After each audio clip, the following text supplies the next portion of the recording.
જેના સ્મરણ માત્રથી તમારી આંખના ખૂણા ભીના થઈ જાય ને એવી વ્યક્તિ જિંદગીમાં મળવી ખૂબ મુશ્કેલ છે. આ વાત સાથે આ ચીજ સાથે શરૂ કરીએ આજની નવી રેસીપી. મિત્રો, આજે મેં તમારા માટે જે રેસીપી લઈને આવી ગયા છે ને મારા પર્ટિક્યુલર મારા ફાધરની ખૂબ ફેવરિટ છે અને આ ખાસ એની જ રેસીપી છે અને એની ફરમાઈશ ઉપર જ આજે બને છે. તો આજે શું બનાવીશું પારું આપણે? આજે બનાવીશું મેથી, ચણા ને રીંગણા લીલા લસણ વાળું એક અલગ પ્રકારનું શાક બને છે.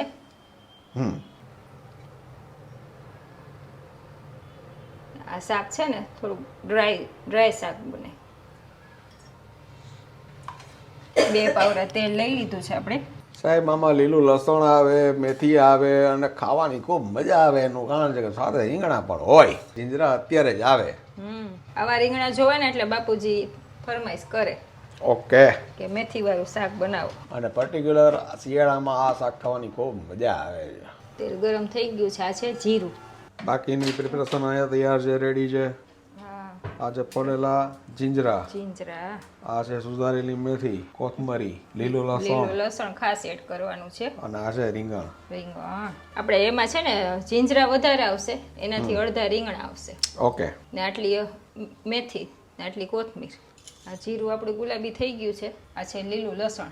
આવું બારીક જ કરવાનું છે. બીજી એક ખાસ વાત તમને કહી દઉં કે અમારી કોઈ પણ રેસીપી હશે ને એમાં તમારા સ્વાદ મુજબની તમે વધઘટ કોઈ પણ વસ્તુ કરી શકશો. ચાલો, લસણ આપણું થઈ ગયું છે. એમાં નાખ્યું છે અડધી ચમચી હળદર ને હિંગ ને આ છે પાણી. આ કર્યો પાણીનો વઘાર. પાણીનો વઘાર થશે. હવે આ એમાં આપણે આ ચણા એડ કરશું. આ ચણા છે ને મેં થોડાક ગરમ પાણીમાં પલાળી દીધા હતા. પહેલા આપણે આ ચણા આમાં એડ કરવાના છે.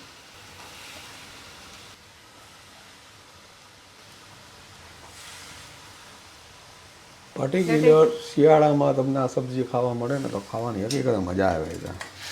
હજી છે ને આપણે થોડુંક પાણી એડ કરવું પડશે. અડધો ગ્લાસ એડ કર્યું છે.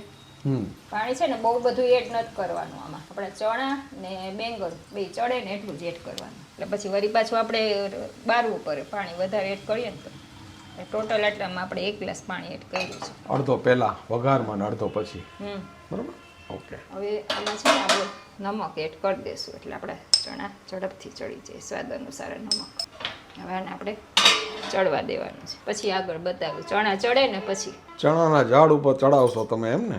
બાકી મેં તમને અગાઉ કીધું એમ મેથી જો અત્યારે અમે અડધી પાણી લીધી છે, તમે તમારી સ્વાદ અનુસાર લઈ શકો છો.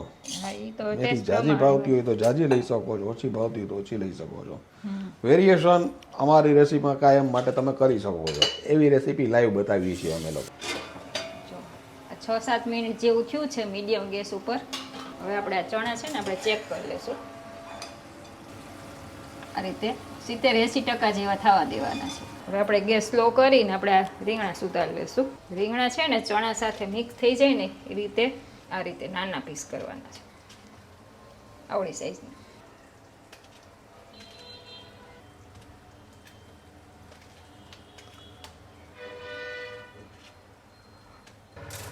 રીંગણા આપણે આમાં એડ કરી દેવાના છે. ખાસ તમને એ કહેવાનું કે આ રીંગણા છે ને એ શિયાળુ રીંગણા છે જે ગુલાબી કલરના આવે અને અત્યારે ખાવાની ખૂબ મજા આવે. આમાં બી ન હોય જરાય. હા. હવે આ મેથી છે ને આપણે એ સાથે એડ કરી દેવાની છે એટલે મેથીની સુગંધ એમાં સરસ બેસી જાય આપણે શાકમાં ને મેથી રીંગણાની આરે ચડી જાય. ઓકે. આટલા શાકમાં આપણે આટલી મેથી કરી છે. ઓકે. 4 રીંગણ હોય તો તમે અડધી મેથી એડ કરી શકો. ટેસ્ટ છે ને આનો આ રીતે એકદમ પરફેક્ટ આવશે ચણામાં રીંગણામાં. પછી વધારે ગમતી હોય તો કરી શકાય વધઘટ રીંગણાનું મેથીનું. હવે પાછું આપણો ગેસ મીડિયમ કરી આપણે ચડવા દેશું. પાછું 5-7 મિનિટ પછી ચેક કરશું. લગભગ થઈ જ ગયું હશે શાક આપણું. એકદમ ઇઝીલી બની જાય છે. શિયાળાની સ્પેશિયલ વસ્તુ છે અને ખાવાની ખૂબ મજા આવે છે.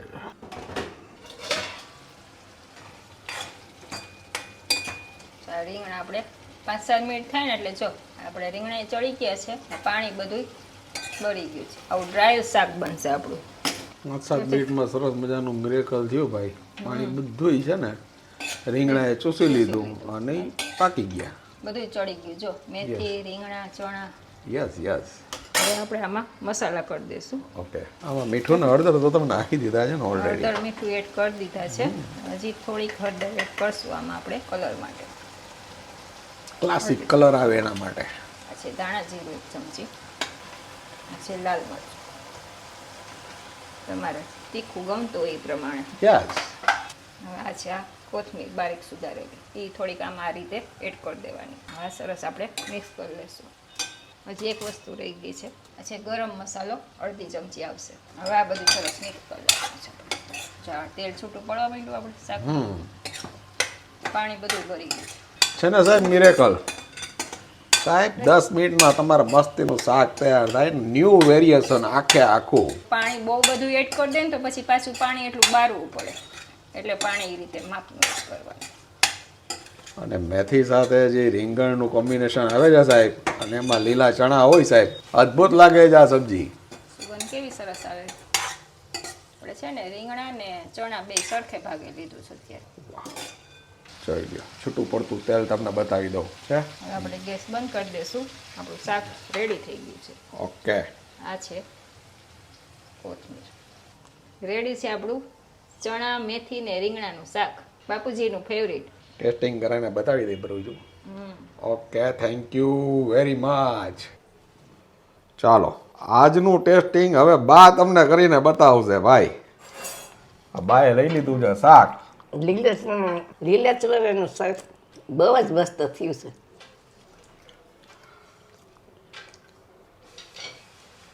થઈ ગયું બા? આપણે કરીએ છીએ એવું જ કે કઈ ફેરફાર છે? મસ્ત થયું છે. સિઝનનું પહેલું શાક. યસ, કારણ કે લીલા ચણા, લીલું લસણ આ બધું આવે ને, મેથી ને એ બધું, એટલે મારી બા મસ્ત શાક અને બાપુજી થયું. બે ગયા. આ જો આનંદ હોત ને તો રાજીને રેડ થઈ જાય. તેને લીલા ચણાનું શાક આ બહુ જ ભાવે. ખાઈને ખાલી ચણા નહીં ભાવે. Thank you very much. Finally head of the family આવી ગયા છે આપણા, જેની તમે આતુરતાથી રાહ જોતા હતા. કારણ કે હું સવારથી વાત કરતો હતો તમને કે આજે જે રેસીપી બનાવવાની છે એ મારા પપ્પાની ફેવરિટ છે. એટલે એણે એમ કીધું કે તમે બધાય જમી ગયો પછી છેલ્લે છે ને જે કાંઈ છે ને મને કોઈ આડવું ઊભું ન જોઈ. કારણ કે મારે છે ને આ શાક ખાવા ટાળે કોઈ જાતનું ડિસ્ટર્બ ન જોઈ. બરોબર ને? કોઈ આડું ન આવવું કે તો કેમ થઈ ગયું તમારું ફેવરિટ શાક? કેવું લાગ્યું તમને? એક તો જ હોય ને તમારા ટેસ્ટ પ્રમાણે થઈ ગયું ને? ટોપ જો ઈ તને હારું. જ્યારે જ્યારે શિયાળો આવે, લીલા જીંજરા આવે, લીલું લસણ આવે, ત્યારે પપ્પાની અચૂક આ ફરમાઈશ હોય ને હોય જ. બધા એ બનાવીને ખાય ત્યારે ખબર પડે કે ના કેવું છે શાક. ખાલી વિડીયો જોઈને પણ બનાવે ને તો મેળ ખાય. એનું કારણ છે કે આ છે ને એક તો ડ્રાય શાક આવે આ રીતે, અને આ શાક છે ને બને ત્યાં સુધી ક્યાંય હોટલમાં કે રેસ્ટોરન્ટમાં બનતું નથી. આ તો ઘરે જ બનાવવું પડે. બરોબર ને પપ્પા? આ બહાર જઈને જોવા મળે તમને. આશા રાખી છે કે આજની આ રેસીપી તમને ખૂબ ગમી હશે. જો ગમી હોય તો વધુ લોકો સુધી તમે આને શેર કરજો, લાઈક કરજો. અને હા મિત્રો, જાતા ભોજનની કિંમત ભૂખ સમયે થાય ને ભગવાનની કિંમત દુઃખ સમયે. આ વાત સાથે, આ ચીજ સાથે ફરી મળીશું નવી વાત સાથે. ત્યાં સુધી તમે અમને રજા આપશો મિત્રો. તમે અમારા પોતાના છો એટલે તમને કહી છીએ કે તમે તમારું ધ્યાન રાખજો, તમારા પરિવારનું ધ્યાન રાખજો, અને ખાસ સ્વસ્થ રહેજો. નમસ્કાર.